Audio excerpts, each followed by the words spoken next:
Now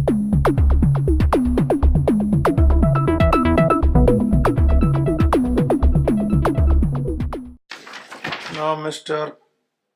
Sri P. Chidambaram to speak. Mr. Deputy Chairman, sir.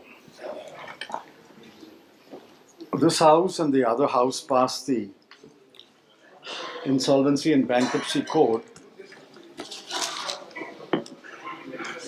This was a reform recommended by the Financial Sector Reforms Commission, and we were happy that the government brought this code, and this code was passed by both houses. Subsequently, the government noted that there were some deficiencies in the bill, and they have promulgated an ordinance. I welcome the ordinance, and my party broadly supports this bill, which will replace the ordinance. I'll be very brief because the purpose of my intervention is to point out that the ordinance and the bill that replaces the ordinance throws up some more anomalies, and I'm pretty sure that sooner than later the government would have to come back to the House to remove those anomalies. Thousands of pages have been written on this ordinance. I don't share all those views, but I think it's important that the Honorable Finance Minister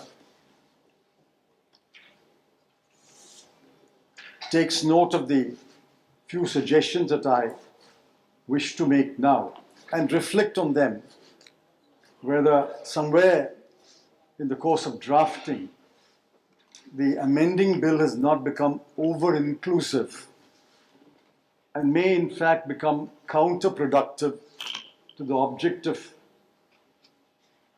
going through the insolvency resolution process. Let me point out just a few aspects of the ordinance and the bill that is replacing the ordinance. Firstly, under Section 29 capital A, the ordinance and the bill keep out a large number of people from becoming resolution applicants. I think that's correct. Any person cannot become a resolution applicant, and some people would have to be excluded from the resolution process. But while doing so, the following people have been excluded. Firstly, a person convicted for any offense punishable with imprisonment for 2 years or more. Now, this could be completely non-financial crime. This could be some other crime, nothing to do with financial matters, and you are keeping him out. It can be argued that anyone who's been convicted should be kept out. But I think the purpose of this bill is not to enforce a general rule of morality. The purpose of this bill is to ensure that resolution takes place of a company that has become insolvent. I think this is over-inclusive. This should have been confined to crimes arising out of certain specific acts, particularly acts which pertain to finance and economy. Secondly, under Clause F, you're keeping out persons prohibited by the SEBI from trading in securities or accessing the securities market. Now we know that SEBI prohibits people for 6 months. SEBI will prohibit access for 1 year. Literally read, this section means if you are prohibited, you are kept out. You are not kept out only for the period of prohibition. You are kept out because you are prohibited. I think this again is over-inclusive. Clause H says a person will be excluded if he has executed an enforceable guarantee. in favor of the creditor or the corporate debtor who is subject to insolvency. Now, at first blush, it may seem not only the corporate debtor should be kept out, but a person who has executed an enforceable guarantee should be kept out. But there may be any number of cases where the guarantor may resile for good reasons. The guarantor may revoke the guarantee. The guarantor may say, you have not complied with certain conditions, my guarantee is not enforceable. Merely because he's executed an enforceable guarantee. He is not the insolvent. He is not the corporate debtor. Merely because he's extended an enforceable guarantee, if you keep out, I'm afraid you're inviting litigation, even while you're keeping out a large number of potential investors. The most over-inclusive provision is clause J, and I'm sure the Honorable Finance Minister's attention has been drawn by a number of professionals that this is over the top. Who have you kept out? You have kept out any connected person who is connected to the applicant under clause A to H. So far, so good. But who is a connected person? A connected person under explanation 1 is a person who is the promoter or in the management or control of the resolution applicant. That is correct. But then clause 2 says, any person who shall be the promoter or in management or control of the business of the corporate debtor during the implementation of the resolution plan. Now, how is this possible? When I want to be a resolution applicant, I cannot be a resolution applicant if I have a connected person. But if I have become an applicant, my application has been accepted, a resolution plan is being implemented, and somebody who's connected becomes a promoter, how will you interrupt the resolution process? I think while 1 is correct, 2 I think is badly drafted, or people have not reflected on the implications of 2. The most damaging explanation is explanation 3.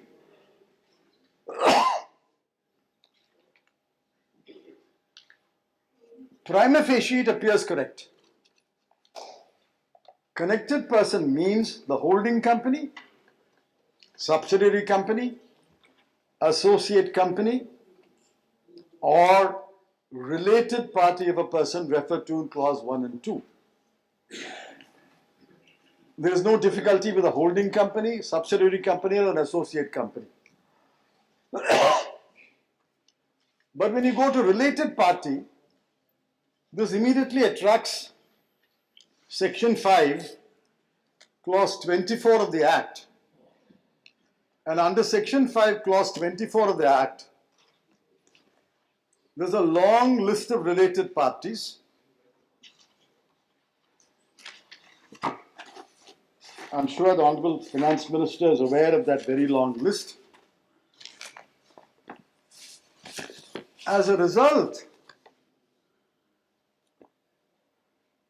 maybe I'm making an exaggerated statement, practically everyone will be excluded. The resolution applicant is excluded. If he is connected to a person listed in the amendment, because of the connection he is excluded, and the connected party has a relative, and because of the long list of relative parties, he is excluded. Practically every resolution applicant will be excluded. I think one should have been a little more rigorous in the exclusion clauses. One should have kept exclusion to a very, very small number, which definitely must be excluded. But I'm afraid by making the clauses so broad, so over-inclusive, practically everyone in the financial world is likely to be excluded.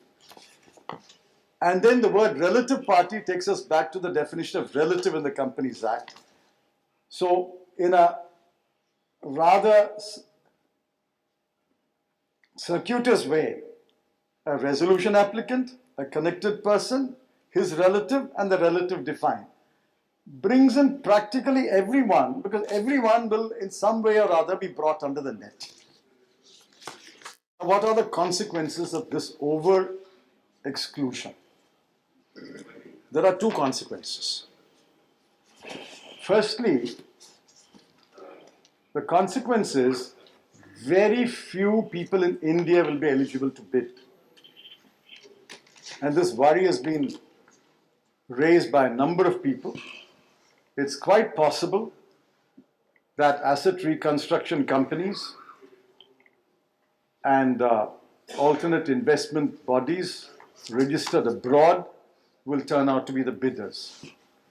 Most Indian companies which go through a resolution process will pass from the hands of an Indian management to a foreign management. I have no objection to foreigners coming into India and investing. But I think a level playing field should have been created for an adequate number of Indian companies, adequate number of Indian investors to bid for these assets rather than excluding them by this very over-inclusive ordinance, which will keep out, in my view, a large number of potential Indian investors.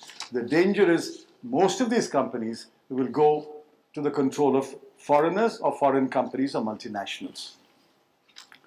The second danger is you might end up with no bidder for the company as a going concern, and you will end up selling the company in bits and pieces. That is the worst result of this insolvency code. A company has become insolvent. The bank will take a haircut. A new investor will come and put in money. But for the sake of the economy, for the sake of employment, for the sake of producing goods and services, the company must keep going. But if you find no bidder for a company as a going company, somebody will run the company, you're going to sell the assets in bits and pieces. Somebody will sell the machinery, one will sell the building, one will sell the adjoining land, and the company is dead. I think real estate people. that's not the purpose of this. The purpose of this is the current management has driven the company into insolvency, but a new management must step in and continue to revive the company, run the company, so that India's companies will run and India's employment will be protected. I'm afraid these are the two dangers I see by this very, very overbroad exclusion clauses that you have brought. And I would therefore, while we will pass the bill today, I think the Honorable Finance Minister should reflect on it. And the best way to reflect is not to go simply by the advice of his officers, but to invite people from the professional business world and reflect on it and try to see whether this overbroad exclusion can be restricted. I have one last submission. Initially, the RBI sent 12 companies to insolvency. Then they made a list of about 50 companies and said by December 31, if these companies do not come out of insolvency or their NPA issues not resolved, they are to be sent to insolvency. I don't know if it is wise to send so many companies into insolvency in one go. What kind of a message does it give? If a company has become insolvent or is on the verge of insolvency, yes, it must be sent to the resolution process. But I think so many companies do the insolvency process. I'm told by my friends who practice before the insolvency board that the board is already overloaded. I would like the Honorable Finance Minister to tell us how many applications, how many cases have been referred to insolvency both by the RBI, by the banks themselves, and by individual creditors. Does a number run to a few dozen, or does it already run to over 100? Where are the insolvency resolution professionals to handle all these companies? Does India have qualified, competent, experienced insolvency resolution professionals running into the hundreds to handle all this? And the last question is, I understand one company has gone through the resolution process. I would like the Honorable Finance Minister to tell us what is the haircut that the bank took in that company. Newspapers are full of stories of bankers not willing to be named but telling privately journalists that the haircut has to be 60% or 65% or 70%. Well, if the haircut has to be 60% or 65%, so be it. But please understand that these are virtually subsidies that you're giving to a corporate defaulter when you're taking away subsidies for people who want sugar, people who want rice, people who want kerosene. So I don't know if any banker is willing to take such a haircut. But if the first case has ended in a haircut of 65% or 70%, as is hinted in newspapers, 75% as is hinted in newspapers, I think it's wise to go slowly. Not, what does a haircut mean? A haircut means the bank has to take a hit and has to provide the equivalent capital. If a banker takes a haircut of 5,000 crore, then he has to pump in an additional 5,000 crore of capital. As it is, the banks are struggling to keep their capital adequacy ratio. The Honorable Finance Minister is struggling to provide the capital. And if you take large haircuts, you will have to provide, either somebody has to bring that capital or the banker for the company, and the bank has to find capital to run its business. I think while the bill that we passed was a good bill, while I concede that there were some anomalies, some applicants should have been excluded, and the ordinance is in the right direction, I think the overbroad way in which the ordinance has been drafted, the over-inclusive manner in which the sections have been drafted, I'm afraid throw up new challenges which I believe the Honorable Finance Minister would have to address. If not today, he would have to address it in due course of time. With these observations, we support the bill. Thank you, Mr. Chidambaram. Thank you very much, Sri Pubed.